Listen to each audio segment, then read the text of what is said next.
भाइयों बहनों नमस्कार। All India anganwadi news channel में आपका स्वागत है। चैनल से जुड़ने के लिए नीचे दिख रहे रेड कलर के सब्सक्राइब बटन पर आपको सबसे पहले क्लिक करना है। फिर साइड में एक नोटिफिकेशन बेल यानी घंटी बन के आएगी, उस पर जब आप दबाएंगे तो 3 घंटी आपको दिखेंगी, जिनमें सबसे ऊपर आल वाली घंटी आप लोगों को दबा लेनी है। आंगनबाड़ी सेविका सहायिका मिनी बहनों, आज शाम की सच्ची खबरों में आप सभी का स्वागत है। वीडियो अगर पसंद आए तो लाइक करना, कमेंट करना, अपने भाई बहनों को शेयर भी करना और हो सके तो चैनल से जोड़ने का प्रयास भी करना। तो जैसा कि आप देख रहे हैं, पहला एक सवाल है नीलम बहन का, जो पूछ रही हैं कि भैया प्रमोशन कब होगा उत्तर प्रदेश का। तो प्रमोशन के संबंध में अभी कोई भी विभाग से नया आदेश नहीं आया है। पिछले जब भी आदेश निकले हैं उनको उसी टाइम पर चैनल पर दिखाया जा चुका है। इधर एक और बहन आती हैं कीर्ति देवी, जो बिजनौर से हैं। इनका भी कहना है, सुधांशु बेटा खुश रहो बेटा, प्रमोशन की लिस्ट में नाम आया था, कब तक काम हो रहा है कृपया बताने की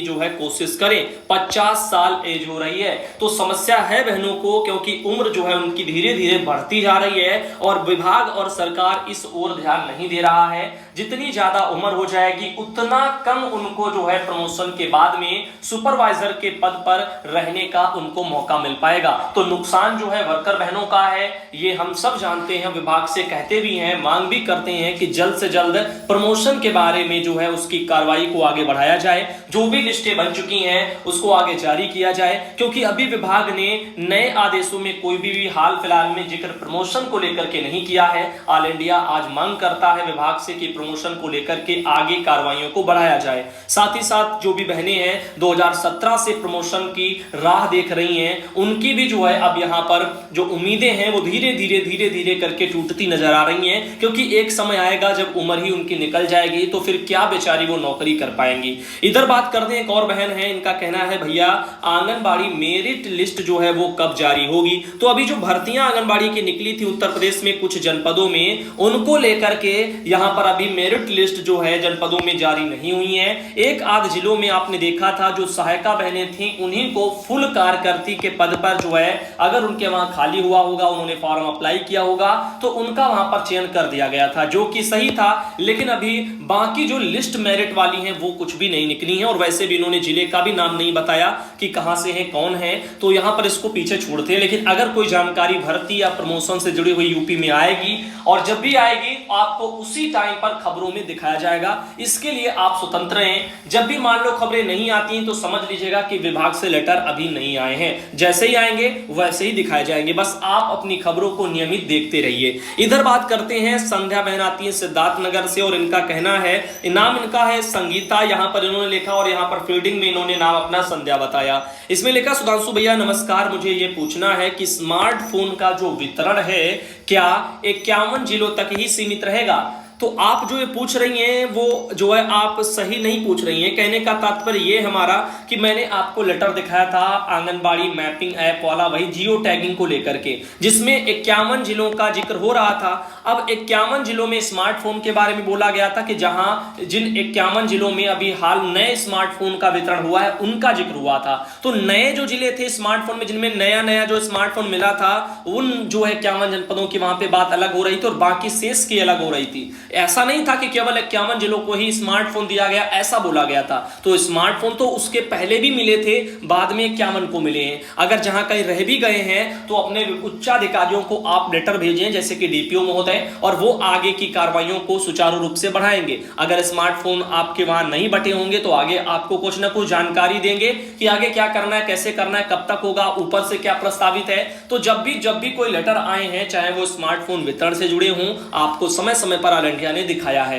आगे यहां पर शारदा देवी बहन आती है मैनपुरी से, और वहां पर उन्होंने कहा है कि इनके वहां पर जियो टैगिंग वाला जो काम है, एप्लीकेशन है, वो यहां पर करवा लिया गया है। अब देखिए, आंगनबाड़ी केंद्र का सत्यापन वाला ऑप्शन आता है और कंप्लीट डाटा का आता है, और ये सिंक यहां पर वाला ऑप्शन आता है, सिंक ऑल लिखा है, फोन से सर्वर पर डाटा डालें, और ऑफलाइन डाटा यहां पर ऐसा एक ऑप्शन आता है, और ऊपर सिंक ऑनलाइन टू ऑफलाइन यहां पर सिंक करें, इसका भी ऑप्शन आता है। तो इस तरह से कुछ चीजें हैं जो जो यहाँ पर दिखाई दे रही हैं। ऐसे एक बहन है मंजू यादव, मऊ जिले से आती है, वहां पर भी आंगनबाड़ी मैपिंग ऐप यानी जियो टैगिंग वाला जो काम है एप्लीकेशन को लेकर के वो कराया जा चुका है। और ये जो है बहन आती है मंजू यादव, सेंटर बरलाई, मऊ जिला, यूपी से आती हैं। साथ ही की बहन है अर्शिया खातून कन्नौज से, इनके वहां पर भी यही जो है काम जियो मैपिंग वाला हो गया है। काफी जिलों में ये काम करवा लिए गए हैं, पहले भी मैंने इससे जुड़े हुए लेटर आपको दिखाए थे। साथ ही मिथिलेश कुमारी बहन बदायूं से आती है, वहां पर भी उन्होंने कहा है कि इनके वहां पर भी ऐप जो है जो भी डाउनलोड है वो तो हो गया है, लेकिन आगे इस पर क्या काम होगा, कैसे होगा वो आप बता दें। तो अभी इसके बारे में कोई सूचना विभाग से आएगी, क्या करना है, कैसे करना है, तो आप सब बहनों को बताएंगे। अभी यहां पर देखिएगा एक और बहन है, इनका कहना है कि यहां पर ये आंगनबाड़ी सेंटर मैपिंग जो एप्लीकेशन है उसमें पंचायत का नाम और ग्राम का नाम फिल ही जो है नहीं हो रहा है, तो इस प्रॉब्लम का कोई उपाय बताएं। तो यहां पर ये लिख रही है पंचायत का नाम और ग्राम का नाम, तो इनका कहना है फिल नहीं हो रहा। तो यहां पर आप देखो रिक्वायर्ड फील्ड लिखा हुआ है, तो आप इसमें भर करके देखिए, ऊपर जो सेक्टर वेक्टर के नाम वो सही सही डालना, और शायद आपके यहां पर खुद ही इसमें इस पर टच करोगी तो शो करने लग जाएंगे, उनको सिलेक्ट कर लेना। ऐसे ही कोई ना कोई ऑप्शन आपको दिख जाएंगे, परेशानी वाली बात नहीं है। काफी बहनों ने कर लिया है, सबका हो गया, आपका भी हो जाएगा। कहीं ना कहीं आपसे गलती जरूर हो रही होगी। अब बात करते हैं पोस्टर ट्रैकर की। तो पोस्टर ट्रैकर में आपको देखिएगा, जब आप पोस्टर ट्रैकर को अपना अपडेट कर लेंगी तो उसमें बेनिफिशियरी का ऑप्शन ऊपर मिलेगा, जिसमें आपके सभी तरह के जो लाभार्थी हैं यानी बेनिफिशियरी हैं वो आपको दिखाई देंगे। फिर है घर का दौरा करने का शेड्यूल वाला ऑप्शन आ जाएगा, यानी होम विजिट जिसको बोलते हैं वो सब इसमें मिलता है। नीचे आधार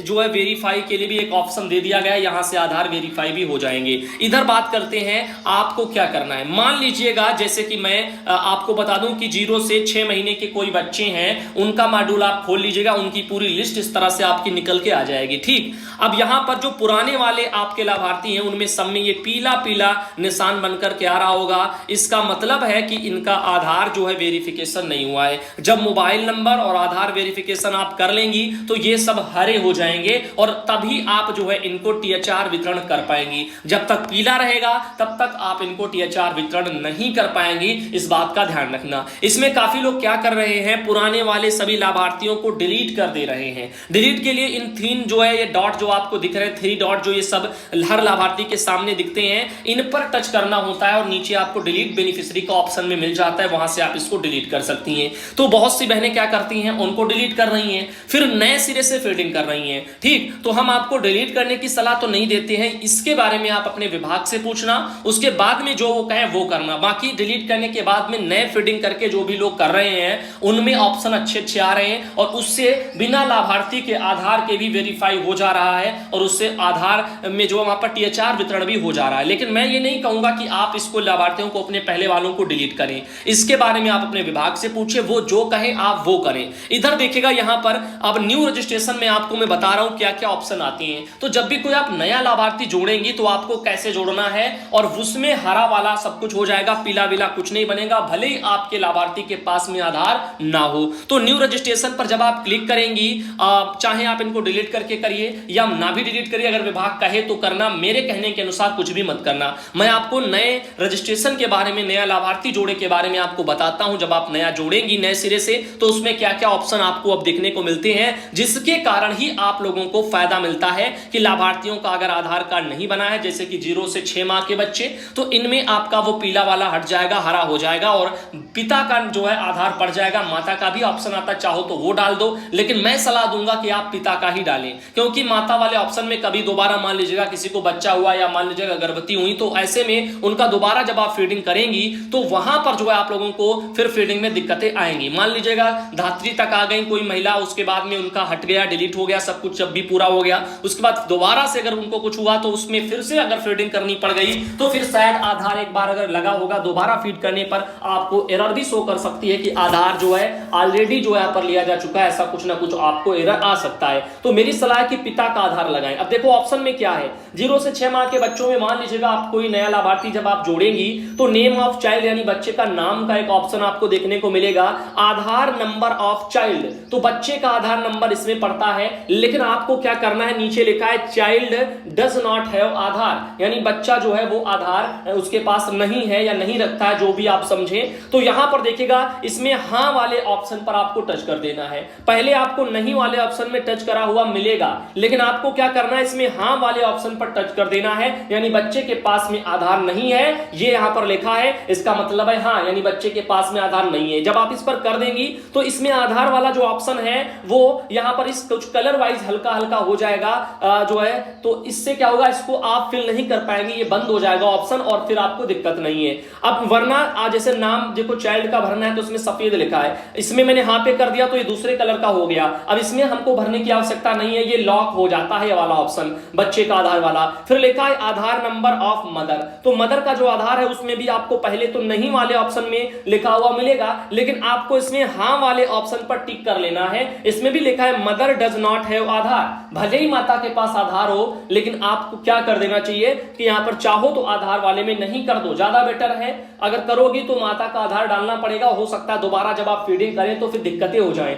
या दूसरा लाभार्थी इनका हो, एक ही के दो बच्चे हों अलग अलग कैटेगरी में, तो फीड करो तब आप दोबारा आधार डालने में शायद आपको एरर आ जाए, वेरीफाई ना हो। तो मेरा कहने का तात्पर्य है कि पिता का लगा करके पहली बार जरूर करें। अब यहां पर इसमें भी मैंने हां कर दिया तो इनका माता वाला जो आधार डालने का एक ऑप्शन आता है लाभार्थी में, वो वाला भी लॉक हो जाएगा और ये इस कलर का हल्का हल्का हो जाएगा। फिर नीचे है आधार नंबर ऑफ फादर या गार्जियंस का, तो जो भी उनके जो है किसी की देख रेख में, मान लो किसी के माँ बाप नहीं है तो गार्जियंस कोई और बना है, तो ऐसे में उनका भी नंबर पड़ सकता है, या फिर अगर फादर है तो फादर का डालिए, और माता भी है अगर फादर है तो दोनों है अगर घर में तब भी फादर का ही डालिए। तो पिता का डालिए तो पिता का आधार नंबर यहाँ पर पड़ जाएगा, और फिर डेट ऑफ बर्थ लिखा हुआ है। फादर या गार्जियंस जो भी है जिनका यहाँ पर आपने नाम डाला है उन्हीं का यहाँ पर डेट ऑफ बर्थ भी, यानी जिनका आधार डाला है गार्जियन का, उन्हीं का यहाँ पर जो है डेट ऑफ बर्थ भी डालना है जो आधार में लिखा है। और जो भी चीजें भरना वो आधार से रिलेटेड ही भरना, गलत ऊट पटांग मत भरना, अन्यथा वेरीफाई नहीं होगा।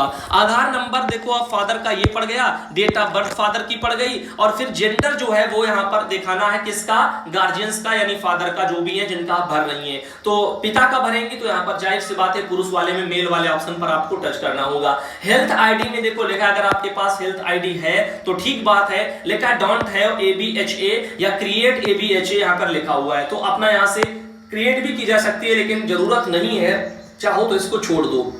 डेट ऑफ बर्थ का ऑप्शन है, चाइल्ड का ब्रैकेट में लिखा है, यानी बच्चे की डेट ऑफ बर्थ यहां पर भरनी है।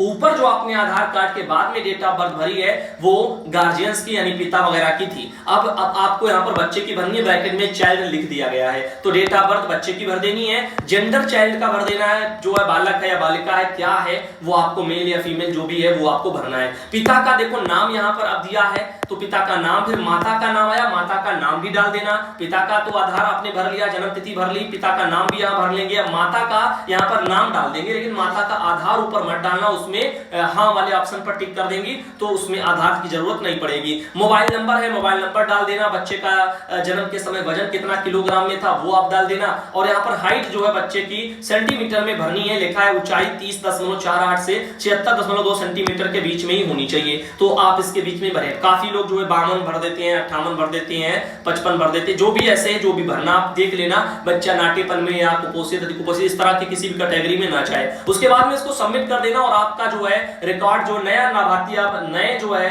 तरह से आप जोड़ेंगी तो वो आपका हो जाएगा। मान लीजिए आपने किसी एक लाभार्थी को जोड़ लिया, अरुण है मान लीजिए को आपने जोड़ लिया, ठीक। अब ऐसे में इनका जब आप वेरीफाई आधार फिर आपको करना होगा, पहली बार जब आप करेंगी तो आधार तो बच्चे का पड़ा नहीं, तो ऐसे में आपका ये हो सकता है पीला ही आपको दिखे। जब आप फीडिंग कर लेंगे उसके बाद इस पर टच करेंगे लाभार्थी पर, तो आप लोगों को ऑप्शन खुल जाएंगे इस तरह से, तो यहां पर ये ऑप्शन मिल जाएंगे जिसमें आपको जो है यहां पर ऊपर शायद अनवेरीफाइड लिखा हुआ मिल जाए, और नीचे लिखा होगा आधार और इसके सामने लिखा होगा वेरीफाई, मोबाइल नंबर इसके सामने लिखा होगा वेरीफाई। तो इसी वेरीफाई पर आप एक एक करके क्लिक करना, एक बार आधार पर करना और उसके बाद एक बार मोबाइल फोन पर करना। तो आधार वाले पर जब आप वेरीफाई पर क्लिक करेंगी तो आपको इस तरह से फिर जो है इनका डाटा और उनका खुल जाएगा, नेम आ जाएगा लाभार्थी का, आधार संख्या शो करेगी जो भी आपने उनके पिता की डाली होगी, जैसी होगी जो भी होगा, जन्म तिथि वगैरह सब आ जाएगी। उसके बाद डायरेक्ट आपको कुछ नहीं उसमें करना है ना बदलना है। वेरीफाई आधार ऑप्शन आएगा, उस पर डायरेक्ट क्लिक कर देना है और अपने आप रिकॉर्ड जो सक्सेसफुली हो जाएगा, हरे रंग का आपको दिखने लग जाएगा। इधर बात करते हैं, इस तरह से आपको ये चीजें कर लेनी है।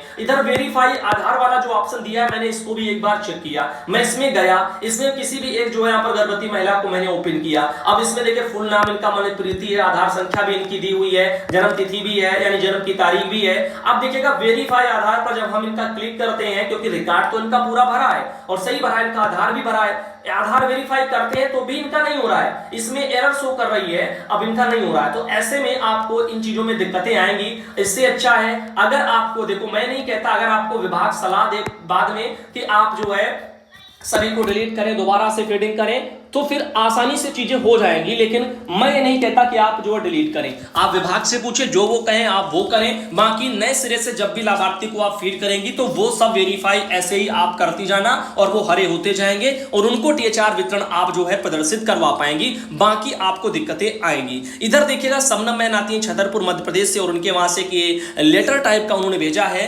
कृपया संचालनालय का पत्रांक जो है यहाँ पर 23/95 दिनांक 25 और क्रमांक 1 आया है यहाँ पर 24/84/27 तारीख का, इसका अवलोकन करें। कन्या शिक्षा प्रवेश उत्सव कार्यक्रम के अंतर्गत 11 से 14 वर्ष की शाला त्यागी बालिकाओं की जो जानकारी है वो बीआरसी को उपलब्ध कराने के निर्देश दिए गए हैं। कृपया सभी सीडीपीओ से उक्त जानकारी बीआरसी को उपलब्ध कराएं, शिक्षा विभाग के साथ में समन्वय करें और दिनांक 31 तारीख को, कब 31 तारीख को, आज जो है समस्त शाला त्यागी बालिकाओं की जानकारी शिक्षा विभाग के प्रबंधन पोर्टल पर अनिवार्य रूप से दर्ज कराएं। जो प्रबंध पोर्टल है, भारत सरकार माध्यमिक बाल विकास जो परिषद यहाँ पर द्वारा जो है प्रबंधन पोर्टल पर बालिकाओं को दर्ज किए जाने की सतत मॉनिटरिंग की जा रही है। इस तरह से कार्रवाइयां आई हैं। तो जो भी आज कार्यक्रम था वो भी हो गया। अब आप सब भाई बहनों को हम अगले वीडियो में